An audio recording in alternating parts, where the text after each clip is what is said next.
आपकी भैंस ज्ञावन है या नहीं, यह कैसे पता करें। अक्सर होता क्या है दोस्तों कि आपकी भैंस शीट पे आती है, आप उसे ज्ञावन करवाते हैं, फिर चाहे आप बुल से टच करवाओ या फिर उसमें सीमन डलवाओ और आपको लगता है कि आपकी भैंस ज्ञावन हो गई है, पर कुछ ही महीने बाद आपको पता चलता है कि आपकी भैंस तो खाली है। तो इस चक्कर में आपका पैसे का भी नुकसान होता है और समय का भी नुकसान होता है और आपका पशु भी खराब होता है। तो इन सब चक्करों को देखते हुए मैंने जान समझ और परख कर यह वीडियो बनाई है ताकि इसमें आपकी और हम जैसे पशुपालक भाइयों की मदद हो पाए। तो वीडियो को लास्ट तक जरूर देखना, इसमें मैं उन सारे पॉइंटों पे बात करूंगा जिससे आप पता कर पाए कि आपकी भैंस या आपका पशु ज्ञावन हो चुका है। अगर आप सही समय पे पता कर लेंगे तो आपका पैसा भी बचेगा, आपका समय भी बचेगा और आपका पशु भी खराब नहीं होगा। आज की इस वीडियो में अपन जानेंगे कि आपकी भैंस ज्ञावन हो चुकी है या फिर वो खाली है। वीडियो में लास्ट तक जरूर बने रहना। आप चैनल पर नए हो तो सबसे पहले इस चैनल को आप सब्सक्राइब कर लेना, क्योंकि मैं पशुपालन से संबंधित और लोन से संबंधित जानकारी अपने इस बेटर डेयरी फार्म चैनल पर लाता रहता हूँ। और यह वीडियो उन पशुपालक भाइयों को भेज देना जो इस समस्या से जूझ रहे हैं या उनके मन में भी ऐसी चीजें हैं या फिर वो नए पशुपालक भाई हैं। चलिए दोस्तों वीडियो शुरू करते हैं। जय श्री राम दोस्तों मैं राजदीप बेहतर डेयरी फार्म से दोस्तों आपका अपने YouTube चैनल बेहतर डेयरी फार्म में मैं स्वागत करता हूं। आपको लोन से पशुपालन चालू करना है तो फिर वो चाहे 42 लाख की लोन हो या 10 लाख की लोन हो या 8,40,000 की लोन हो, मैंने इन वीडियो की लिंक अपने डिस्क्रिप्शन में डाल रखी है। आप वहां जाकर वीडियो देख सकते हैं और बेहतर dairy farm YouTube channel search करके भी आप ये वीडियो देख सकते हैं। का जो भी डाउट हो लोन की रिलेटेड वीडियो को लेके या पशुपालन से संबंधित वीडियो को लेके तो इंस्टाग्राम बेहतर डेयरी फार्म नाम से है, आप वहां जाके मुझसे पर्सनली बात कर सकते हैं। तो आइए दोस्तों अब बात करते हैं वीडियो के टॉपिक पे कि भैंस ज्ञावन है या नहीं, यह कैसे पता करें। तो सबसे पहली बात आती है दोस्तों, अपने अपनी भैंस को ज्ञावन करवाया और वो कुछ दिन बाद चिल्लाने लगी या अपने पीछे से सफेद सफेद पारदर्शी तार डालने लगी है, जैसे मैं स्क्रीन पर दिखा रहा हूँ इस टाइप के, तो आप मानना कि आपकी भैंस रिपीट हो गई है। यह हो गई उसकी पहली पहचान कि आपकी भैंस खाली है। ये लक्षण किए हैं ज्ञावन होने के बाद या फिर सीमन डलवाने के बाद, तो 100% आपकी भैंस रिपीट हो गई है। आप उसकी अगली हिट का इंतजार करिए और उसे फिर से ज्ञावन करवाइए। अभी वीडियो में अपन आगे बात करेंगे कि आपकी भैंस को कब ज्ञावन करवाना चाहिए, उसका ही टाइमिंग क्या होती है। यह जानने के लिए वीडियो को लास्ट तक जरूर देखना। पर आपको करना क्या है, अगर आपकी भैंस रिपीट हो गई है और उसे ज्ञावन करवाओ तो उसके 1 से 2 घंटे बाद कुछ इंजेक्शन लगते हैं उसमें, जिसमें 99% चांस हो जाते हैं कि आपकी भैंस में ज्ञाप ठहर जाए या फिर सीमन ठहर जाए। क्योंकि होता क्या है कि वह दवाई उसके अंदर जाते ही आपकी भैंस की बच्चा दाने का मुंह बंद हो जाता है और ज्ञावन होने के ज्यादा चांस हो जाते हैं। तो जब अगली बार आप उसे ज्ञावन करवाओ तो एक अच्छी वेट से जरूर सलाह ले लें।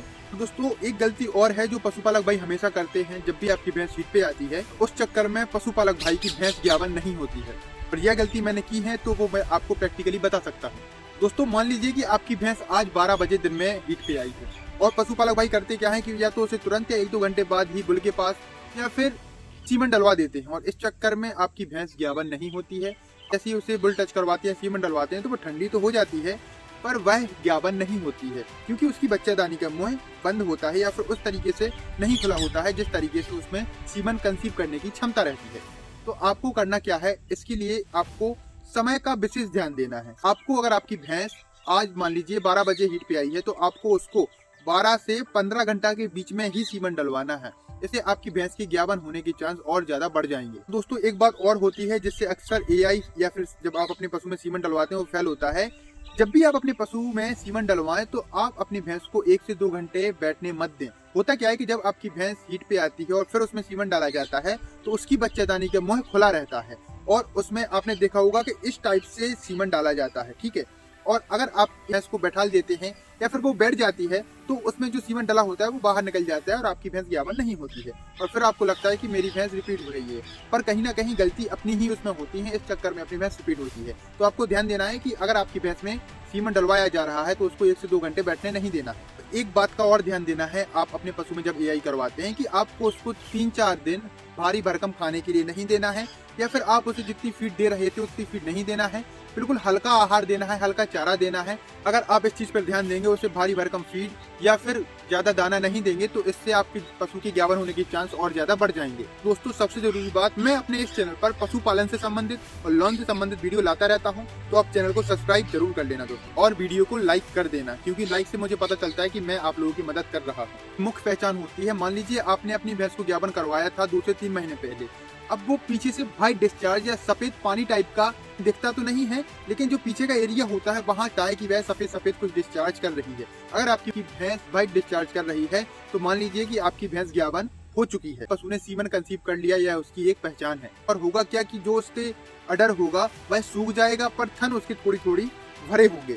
अगर आपकी भैंस आप लेट ज्ञापन करवाते हैं तो, और अगर आपकी भैंस आपने समय पे ज्ञापन करवाई है और वो दूध दे रही है तो हुआ क्या कि पास उसके बच्चे को छोड़ेंगे तो वो दूध नहीं उतारेगी या फिर थोड़ा लेट उतारेगी, या उतारेगी तो कम उतारेगी। तो आप समझना कि आपकी भैंस सीमन कंसीव कर रही है, और यह तभी होता है 10 से 15 दिन के बीच में। मान लीजिए आपने अपनी भैंस को आज ज्ञापन करवाया तो आज से 10-15 दिन के बीच में यह चीजें होंगी, तो आप समझना कि हाँ आपकी भैंस ठहर रही है या फिर उसने सीमन कंसीव कर लिया है। आज ज्ञापन करवाई हो और 20 से 25 दिन बाद वो फिर से चिल्लाई या फिर उसने तार जैसे पारदर्शी डिस्चार्ज किए, तो इसका मतलब है कि आपकी भैंस रिपीट हो गई है, आप उसे फिर से ज्ञापन करवाइए। एक और इसकी बहुत अच्छी पहचान है कि भैंस की पूंछ में यानी पीछे जो उसकी पूंछ होती है उसमें गड्ढे गड्ढे हो जाते हैं। अगर आपकी भैंस की पूंछ में भी गड्ढे गड्ढे हो रहे हैं तो मान लीजिए कि आपकी भैंस ज्ञापन हो गई है।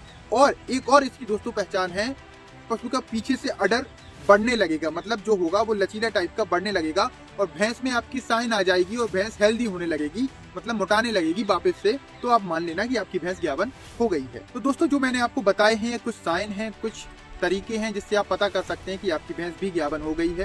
उम्मीद है कि वीडियो आपको पसंद आई होगी और वीडियो से आपकी कुछ मदद हुई होगी।